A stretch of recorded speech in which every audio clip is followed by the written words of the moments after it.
নমস্কার বন্ধুরা, পিয়ালি রান্নাঘরে আপনাদের সবাইকে স্বাগত। আজকে আমি চলে এসেছি বাচ্চা থেকে বড় সবারই একটি প্রিয় রেসিপি কেএফসি চিকেন পপকর্ন।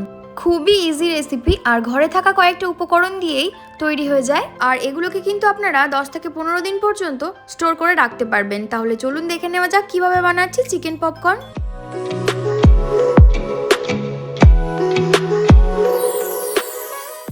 প্রথমে আমি বোনলেস 400 গ্রাম চিকেনকে কিউব শেপে কেটেছি। নিয়েছি টক দই, নিয়েছি শুকনো লঙ্কার গুঁড়ো, নিয়েছি চাট মশলা, নিয়েছি বিট লবণ, নিয়েছি রেগুলার লবণ, আর নিয়েছি আদা রসুন বাটা, নিয়েছি দারচিনি আর চিনি, নিয়েছি গোলমরিচ। এই ছাড়া আমাদের আর কোনো উপকরণ লাগছে না। এরপর একটা বোলের মধ্যে নিচ্ছি 2 চামচ টক দই, দিয়ে দিচ্ছি তার মধ্যে অল্প পরিমাণে জল, আর দিয়ে দিচ্ছি 1 চামচ লবণ। এবার এটাকে মিক্সড করব ভালো করে।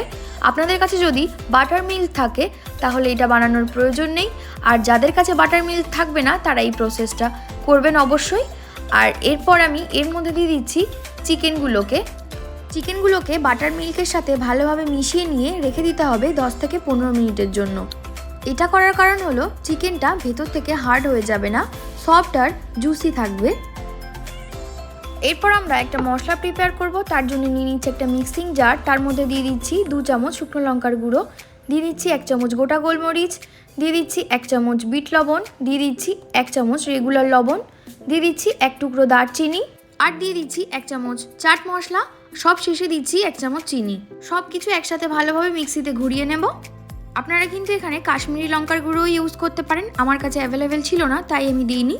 এরপর আমি একটা আলাদা বোলের মধ্যে নিয়ে নিচ্ছি 1 চামচ আদা বাটা, 1 চামচ রসুন বাটা, দিয়ে দিচ্ছি 2 চামচ সাদা তেল, দিয়ে এটাকে খুব ভালোভাবে মিক্সড করে নেব তেলের সাথে। এরপর আমি দিয়ে দেব যে মশলাটা প্রিপেয়ার করেছিলাম সেই মশলাটা 2 চামচ, দিয়ে এটাকে খুব ভালোভাবে সব কিছুর সাথে মিশিয়ে নেব। মশলাটা কিন্তু ভালোভাবে মিক্সড করতে হবে। মশলা ভালোভাবে মিক্সড হয়ে গেলে দিয়ে দেবো চিকেনগুলোকে। তার আগে চিকেন থেকে এক্সট্রা বাটার মিল্কগুলোকে ছেঁকে নিতে হবে। আপনারা চাইলে আমার মতো এভাবে হাত দিয়ে ছেঁকে নিয়ে ডিরেক্ট মশলার মধ্যে দিয়ে দিতে পারেন। আমি একে একে সব চিকেনগুলোকে বাটার মিল্ক থেকে ছেঁকে নিয়ে বোলের মধ্যে নিয়ে নিয়েছি। এই অবস্থায় আপনাদের যদি মনে হয় ব্যাটারটা একটু পাতলা হয়ে গেছে তাহলে আপনারা একটু কর্নফ্লাওয়ার অ্যাড করতে পারেন। আবার যদি মনে হয় একটু হার্ড হয়ে গেছে তাহলে কিন্তু একটু সাদা তেল ইউজ করবেন, কোনো মতেই কিন্তু জল ইউজ করা যাবে না। এরপর আমি একটা বোলে নিয়ে নিচ্ছি ময়দা। আমার এখানে 200 গ্রাম ময়দা লেগেছে। তার মধ্যে আমি দিয়ে দিচ্ছি 1 চামচ লবণ, আর দিচ্ছি প্রিপেয়ার করা মশলাটা 1 চামচ, দিয়ে এটাকে খুব ভালোভাবে মিশিয়ে নিচ্ছি।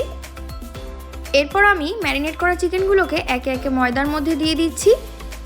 চিকেনগুলোকে কিন্তু সব একসাথে ময়দার মধ্যে দেওয়া যাবে না, আর চিকেনগুলোকে একটু গ্যাপে গ্যাপে দেবেন, কারণ যদি একটার সাথে একটা লেগে যায় তাহলে কিন্তু কোটিংটা ছাড়িয়ে যাওয়ার সম্ভাবনা থাকে। ময়দাটা চিকেনের গায়ে ভালোভাবে মিশে গেলে একবার হাত দিয়ে ভালো করে চেপে চিকেনটাকে ময়দার সাথে মিশিয়ে নিতে হবে। এরপর চিকেনগুলোকে একটা ছাঁকনির ওপরে দিয়ে এক্সট্রা ময়দাটাকে বার করে নিতে হবে। এরপর একটা বোলের মধ্যে আমি নিয়ে নিচ্ছি আইস কিউব। এরপর চিকেনগুলোকে 4 থেকে 5 সেকেন্ড মতো জলে ডুবিয়ে রাখতে হবে। তারপর আবার চিকেনগুলোকে ময়দার মধ্যে দিয়ে দিতে হবে। আবারও চিকেনটাকে ময়দার মধ্যে দিয়ে হাত দিয়ে ভালোভাবে প্রেস করে করে কোটিং করে নিতে হবে। আপনারা যদি ফার্স্ট কোটিং করার পরেই ফ্রাই করেন তাহলে কিন্তু কেএফসির মতো টেস্ট আর টেক্সচার দুটোর কোনোটাই আসবে না। একদম কেএফসির মতো টেস্ট আর টেক্সচার আনার জন্য কিন্তু পুরো প্রসেসটা আপনাকে খুব ভালোভাবে ফলো করতে হবে। সেকেন্ডবার এরকমভাবে প্রেস করে করে কোটিং করলেই বুঝতে পারবেন একদম কেএফসির মতো টেক্সচার আসছে আর এটা বানানো কতটা সহজ। আবারও আমি এটাকে একটা ছাঁকনির মধ্যে দিয়ে এক্সট্রা ময়দাগুলোকে ঝরিয়ে নেব। ময়দাগুলো ঝরিয়ে নেওয়ার পর আপনারা কোনো এয়ারটাইট কন্টেনারে রেফ্রিজারেট করতে পারেন 10 থেকে 15 দিনের জন্য। বাড়িতে কোনো অতিথি হঠাৎ করে চলে আসলে কিন্তু আপনারা এটাকে ইজিলি ফ্রাই করে সার্ভ করতে পারবেন। এরপর আমি কড়াই গরম হয়ে গেলে দিয়ে দিচ্ছি পরিমাণ মতো সাদা তেল। তেলটা একটু বেশি দিলেই ভালো হয়। এবার এগুলোকে আমি এক এক করে ফ্রাই করব, আর মনে রাখতে হবে তেলটা যেন মিডিয়াম টু হাই ফ্লেমে থাকে। পপকর্ন তেলে দেওয়ার সঙ্গে সঙ্গে কিন্তু নাড়ানো যাবে না, তাহলে কিন্তু উপরের টেক্সচারটা ভালো আসবে না। উপরের কোটিংটা সেট হতে মোটামুটি 10 থেকে 12 সেকেন্ড মতো লাগবে। আর চিকেন পপকর্ন কিন্তু ভালোভাবে ফ্রাই হতে বেশি সময় লাগবে না, 3 থেকে 4 মিনিট মোটামুটি সময় লাগবে। আমি আবারও বলছি, একদম কেএফসির মতো টেক্সচার পেতে গেলে কিন্তু আপনাকে পুরো প্রসেসটা খুব ভালোভাবে ফলো করতে হবে, আর পুরো ভিডিওটা কিন্তু তার জন্য ভালোভাবে দেখতে হবে। তাহলে কিন্তু আর বাইরে থেকে চিকেন পপকর্ন এত টাকা দিয়ে কিনে খেতে হবে না। বাড়িতে একবার বানালেই বুঝে যাবেন কতটা সহজ এটা বানানো। আর উপকরণগুলোও কিন্তু খুবই স্বল্প, যেগুলো আমাদের ঘরেই থাকে সব সময়। একবার অবশ্যই বাড়িতে বানিয়ে দেখবেন। তো আমাদের কেএফসির মতো পপকর্ন কিন্তু সার্ভ করার জন্য একদম রেডি। এরপর আমি একটা টিস্যু পেপারের ওপর নামিয়ে নিচ্ছি, আর দেখুন কতটা ক্রিস্পি হয়েছে। শব্দ শুনেই নিশ্চয়ই বুঝতে পেরেছেন কতটা ক্রিস্পি হয়েছে, আর ভেতর থেকেও কিন্তু ততটাই জুসি হয়েছে। এরপর আমি পপকর্নের ওপর ছড়িয়ে দেবো যে মশলাটা প্রিপেয়ার করেছিলাম, সেই মশলাটাকে। বাচ্চা থেকে বড় সবারই কিন্তু পছন্দের এই কেএফসি পপকর্ন। একবার হলেও কিন্তু রেসিপিটি ট্রাই করবেন, আর ট্রাই করে আমাকে কমেন্টে কিন্তু জানাতে একদমই ভুলবেন না।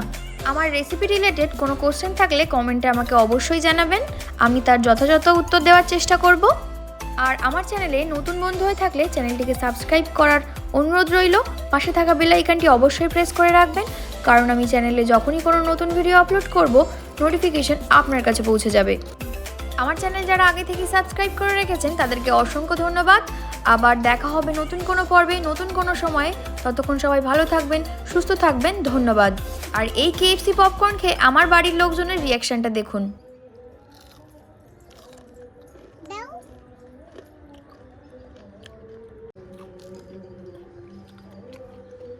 একদম কেএফসির মতো, দারুণ